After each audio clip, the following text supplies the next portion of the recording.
Este grupo de trastornos tiene como denominador común las situaciones traumáticas o estresantes. El malestar psicológico ocasionado por un evento traumático puede ser variable.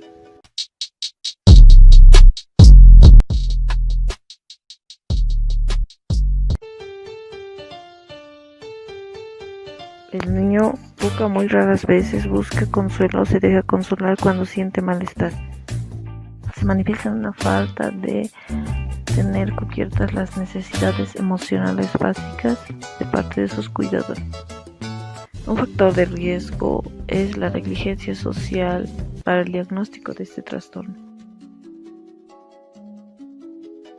Se caracteriza por la ausencia de la búsqueda de consuelo, como también muestran emociones negativas como miedo, tristeza. En el diagnóstico diferencial para el trastorno del espectro autista es necesario ver el factor de historia de abandono. Los síntomas depresivos también pueden presentarse con este trastorno.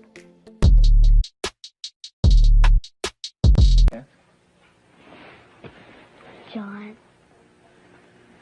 Your brother. And why is your brother afraid of you? Because I hurt him so much. Mm-hmm. Okay. And what, at nighttime, what do your parents do to your door? Lock it shut.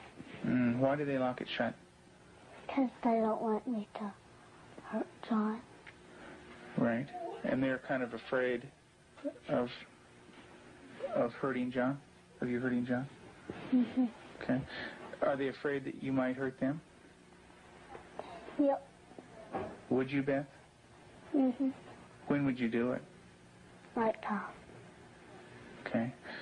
Why would you do nighttime? Because I don't like them seeing me do it. But they can feel me do it. Mm-hmm. And what would you do to them, Beth? Stab them. Okay. What would you stab them with? A knife. The program you are about to see was compiled from the actual therapy tapes of Dr. Ken McGidd, a clinical psychologist specializing in the treatment of severely abused children. Children so traumatized in the first years of life that they do not bond with other people. They are children who cannot love or accept love. Children without conscience who can hurt or even kill without remorse. This film shows the devastating effects of abuse on a child. It also shows that victims can be helped. It is the story of a 6.5-year-old girl named Beth. Do you ever stick pins in people? Mm-hmm. Who? My brother. Okay. Do you do it a little bit or a lot? A lot.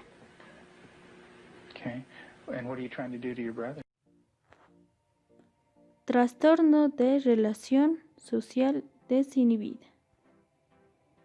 Según el DSM-5, nos indica en el criterio A el patrón de comportamiento en el que un niño se aproxima e interacciona activamente con adultos extraños y presenta dos o más de las características siguientes. 1. La reducción o ausencia de reticencia para aproximarse e interaccionar con adultos extraños. 2. El comportamiento verbal o físico demasiado familiar. Esto quiere decir que no concuerda con lo aceptado culturalmente y con los límites sociales apropiados a la edad. 3. Recurre poco o nada al cuidador adulto después de una salida arriesgada, incluso en contextos extraños. 4. Disposición a irse con un adulto extraño con poca o ninguna vacilación. El criterio B nos indica que los comportamientos de criterio A no se limitan a la impulsividad, como en el trastorno por déficit de atención por hiperactividad, pero incluye un comportamiento social desinhibido. En el criterio C, el niño ha experimentado un patrón extremo de cuidado, Insuficiente como se pone de manifiesto con una o más de las características siguientes. 1. Negligencia o carencia social que manifiesta por la falta persistente de tener cubiertas las necesidades emocionales básicas para disponer de bienestar, estímulo y afecto por parte de los cuidadores adultos. 2. Cambios repetidos de los cuidadores primarios que reducen la oportunidad de elaborar un apego estable. Por ejemplo, los cambios frecuentes de la custodia. 3. La educación en contextos no habituales que reduce en gran manera la oportunidad de establecer un apego selectivo, como por ejemplo las instituciones con un número elevado de niños por cuidador. En el criterio D, se supone que el factor cuidado del criterio C es el responsable de la alteración del comportamiento del criterio A. Por ejemplo, las alteraciones del criterio A comienzan tras el cuidado patógeno del criterio C. El criterio E indica que el niño tiene una edad de desarrollo de al menos 9 meses. Especificar si, persistente, el trastorno ha estado presente durante más de 12 meses. Especificar la gravedad actual. El trastorno de relación social desinhibida se especifica como grave cuando un niño tiene todos los síntomas del trastorno y todos ellos se manifiestan en un grado relativamente elevado. Trastorno de estrés postraumático. Según el DSM-5, también conocido como el Manual Diagnóstico y Estadístico de los Trastornos Mentales, menciona que los síntomas de estrés se dividen en 5. Estos síntomas de estrés postraumático de instrucción son imágenes recurrentes o pensamientos involuntarios sobre las experiencias traumáticas. Se presenta sin que la persona pueda controlarlas. Puede presentarse en los sueños con contenidos similares al trauma que ha pasado.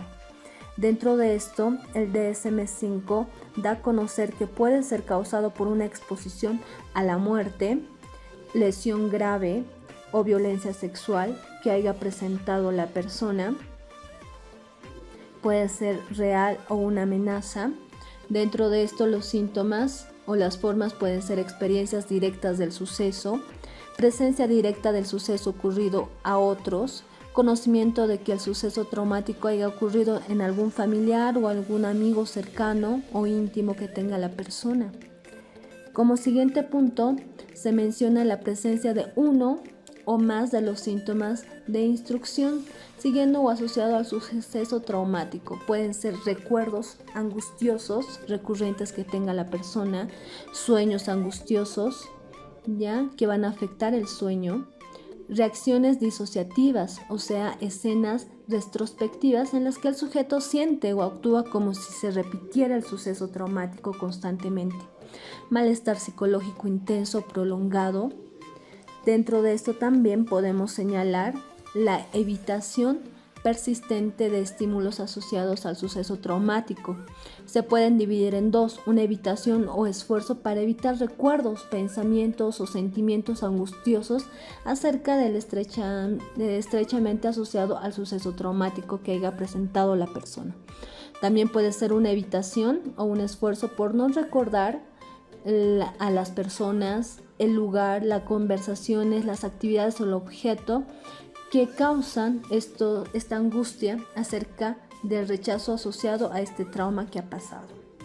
Dentro del siguiente punto mencionamos las alteraciones negativas cognitivas que va a presentar. Una de ellas es la incapacidad de recordar un aspecto importante del sujeto del trauma, creencias o expectativas negativas persistentes o exageradas sobre uno mismo, percepciones distorsionadas persistentes de la causa o de la consecuencia del suceso traumático, estado emocional negativo persistente, puede ser el miedo, el temor, el enfado, la culpa, la vergüenza, disminución importante del interés o la participación de actividades significativas, sentimientos de desapego o extrañamiento de los demás. ¿Ya? Como siguiente punto también mencionamos la alteración importante de la alerta o reactividad asociada al suceso traumático. Puede ser un comportamiento irritable y arrebatos de furia que vaya teniendo la persona, puede ser verbal, puede ser física, un comportamiento imprudente o autodestrucción, hipervigilancia, respuesta de sobresalto exagerada, problemas de concentración que pueda presentar y alteraciones también en el sueño. Dentro de las especificamos algunos de los síntomas disociativos que se encuentran la despersonalización y la desrealización.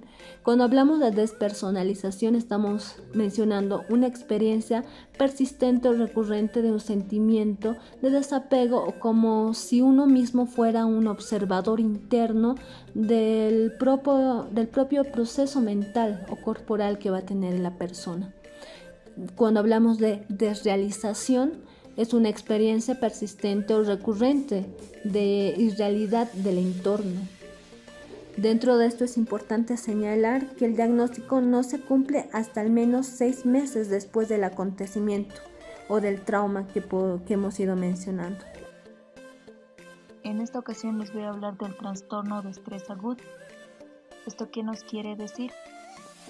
El trastorno de estrés agudo se da a causas de que una persona vive sucesos traumáticos como ser una violación, a la muerte de un ser querido o haya tenido que presenciar una de estas dos mencionadas, y si dura más de 3 días y perdura un mes, esto se vuelve en el trastorno de estrés postraumático que está denominado con el TEPT. Bueno, en las características tenemos que el TA es un trastorno clasificado como el trastorno que se relaciona con traumas y factores estresantes según el DSM-5. ¿Esto qué nos quiere decir? Que si este trastorno dura máximo un mes, se vuelve en el TEPT que les había mencionado, que es el trastorno de estrés postraumático que necesitaría más atención de un psicólogo. Síntomas que puede presentar una persona que padece el estrés, como les había mencionado, el DSM-5 menciona que puede esa persona presenciar una muerte, como les había mencionado anteriormente, o una violencia sexual, o algo que les genere demasiado estrés y les lleve a padecer este trastorno. También está clasificado en diversos síntomas. Uno de esos sería que hay 5 categorías. Uno que es la instrucción. La persona también puede presentar un estado de ánimo negativo. La disociación, la evitación, que las personas se alejen de uno mismo, y la alerta. En el tratamiento podemos mencionar variedad, pero depende del psicólogo y del paciente. Una de estas que les puedo mencionar, una técnica que se utiliza, es la exposición al trauma. Esta técnica se maneja con la imaginación de una persona. También se puede hacer que la persona escriba un suceso o una historia, pero que se relacione con lo que haya vivido. Así la persona va a exponer todo lo que ha sucedido en el transcurso de su trauma y lo pueda sacar. Bueno, muchas gracias. Y algo también mencionarles, según el DSM-5, para aplicar un test para saber si la persona padece de trastorno de estrés agudo, se puede aplicar a personas adultas, adolescentes y a niños mayores a 6 años. Bueno, muchas gracias. Muy buenos días, habla Virginia Almanzi. Yo voy a hablar sobre otros trastornos relacionados con traumas y factores de estrés específicos. Esta categoría se utiliza para referirse a alteraciones en los que predominan síntomas causantes de malestar clínicamente significativo, además con un deterioro social, laboral y económico. el cual deja a sus amigos y deja de trabajar. Algunos ejemplos, tendríamos el trastorno de tipo de adaptación, con inicio retardado en los síntomas, que duran más de 3 meses, o puede ser de duración prolongada, más de 6 meses. El ataque de nervios puede ser por un agotamiento emocional, exceso de trabajo o falta de sueño, o puede estar la persona pasando por un divorcio. Trastornos de duelo, el cual ha perdido a un ser querido y no puede recuperarse y le cuesta mucho. Bueno, me despido, espero que la pasen bien en esta mañana muy fría.